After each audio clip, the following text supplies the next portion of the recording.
আমি বুঝতে পারছি না আমি কি করব। সবাই প্লিজ লাইভটা শেয়ার করো, সিএম কে ট্যাগ করো, আমি জানি না পুলিশ, সবাইকে একটু ট্যাগ করুন। আমি বুঝতে পারছি না আমি কি করব। আজকে প্রত্যেকটা মানুষ এখানকার ভুক্তভোগী, এতগুলো মানুষ এসছে, এরা আমার মুখের দিকে তাকিয়ে বসে আছে যে এতদিন এদেরকে থ্রেট দিয়ে চুপ করিয়ে রাখা হয়েছিল। আমি ভয় পাই না, আমার কোনো ভয় নেই, কিন্তু আমার মান সম্মান তো আছে। আজকে এই যে আমার সাথে যে ব্যবহারটা করা হয়েছে, আমি এগুলো তো ডিজার্ভ করি না। আজকে এই ইল্লিগাল কারখানার জন্য আমার বাবা অসুস্থ, আশেপাশের মানুষজন অসুস্থ, তারা সেটা মানতে বাধ্য না। এই যে কারখানা, এটা আমার বাড়ি, এটা আমার বাড়ি। তারা সেই জায়গা থেকে আজকে আমাকে স্বীকার করতে রাজি না যে আমি এখানে থাকি। তারা বলছে রাস্তার ওপারে বাড়ি, আমরা কথা শুনবো না, আমরা প্রতিবেশী নই।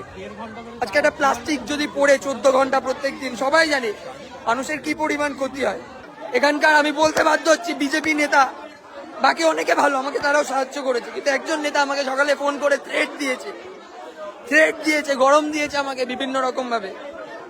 আমি কোনোদিন নিজের মেরুদণ্ড বিক্রি করিনি, টাকার কাছে না, কিচ্ছুর কাছে না, সৎ পথে প্রত্যেকটা জিনিস বলেছি।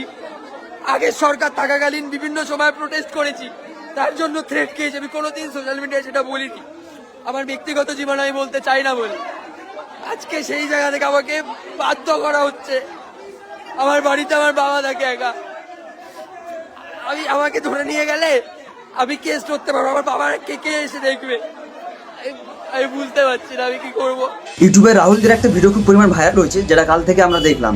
কি না, রাহুল দেখে খুব পরিমাণ হেনস্থা করা হয়েছে, তাকে কিলচড় ঘুষি থেকে শুরু করে তার নামে অনেক ভুলভাল নিউজ ছড়ানো হচ্ছে, স্প্রেড করানো হচ্ছে। কারণ রাহুল দে প্রতিবাদ করেছিল, তার বাড়ির সামনে একটা ইললিগাল কনস্ট্রাকশন উঠেছিল, মানে কারখানা গড়ে উঠেছিল প্লাস্টিকের, যার জন্যে ওইখানকার স্থানীয় আদিবাসীরা, মানে স্থানীয় যে বাসিন্দারা, তারা মোটেই থাকতে পারতো না। ওই পাশাপাশি এতটাই এসে ওই পলিউশন সৃষ্টি হয়েছিল, যার জন্য ওখানকার যে আদিবাসীরা তারা বাইরে চলে যেতে বাধ্য হচ্ছিল।